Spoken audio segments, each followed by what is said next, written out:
पहाड़ी क्षेत्र में नदी किनारे एक छोटा सा गांव बसा हुआ था। उस गांव के लोग बहुत धार्मिक प्रवृत्ति के थे। गांव के मध्य स्थित मंदिर में सभी गांव वाले दैनिक पूजा अर्चना करते थे। उस मंदिर की देखभाल की जिम्मेदारी वहां के एक पुजारी पर थी, जो मंदिर परिसर में ही निवास करता था। वह सुबह से लेकर रात तक ईश्वर की अर्चना में लीन रहता था।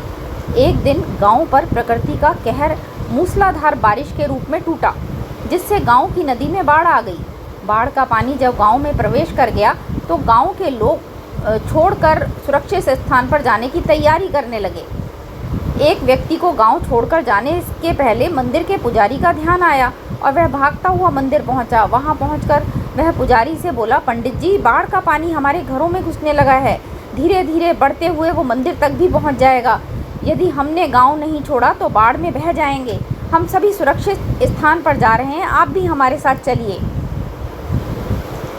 लेकिन पंडित उस व्यक्ति के साथ जाने को राजी नहीं हुआ। वह बोला, मैं तुम लोगों जैसा नास्तिक नहीं हूँ। मुझे भगवान पर पूरा भरोसा है।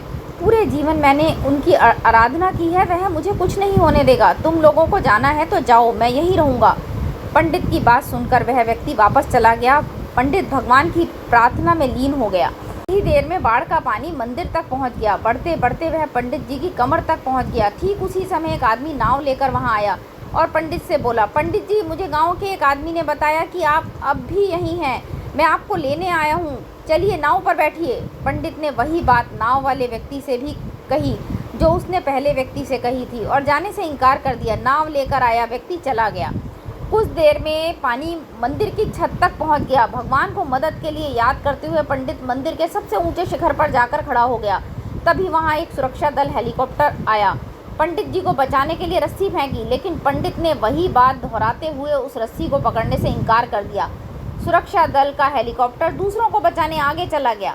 अब बाढ़ का पानी मंदिर के शिखर तक आ गया। वहां खड़ा पंडित डूबने लगा। डूबने से पहले वह भगवान से शिकायत करते हुए बोला, भगवान, मैंने पूरा जीवन तुझे समर्पित कर दिया। मैंने तुझ पर इतना विश्वास रखा, फिर भी तुम मुझे बचाने नहीं आए। पंडित की शिकायत सुन भगवान प्रकट हुए और बोले, अरे मूर्ख, मैं 3 बार तुझे बचाने आया था। पहली बार मैं भागते हुए तुम्हारे पास आया और गांव वालों के साथ गांव छोड़कर चलने को कहता रहा। फिर मैं नाव लेकर आया और अंत में हेलीकॉप्टर। अब इसमें मेरी क्या गलती कि तूने मुझे पहचाना नहीं। पंडित को अपनी गलती समझ में आ गई, लेकिन तब तक बहुत देर हो चुकी थी। सीख: जीवन में अवसर बिना बताए दस्तक देते हैं। हम उन्हें पहचान नहीं पाते और जीवन भर शिकायत करते रहते हैं कि अच्छा और सफल व्यक्ति जीने का हमें अवसर प्राप्त ही नहीं हुआ। इसलिए अवसर किसी भी रूप में आए, आप उसे अपने हाथ से जाने ना दें।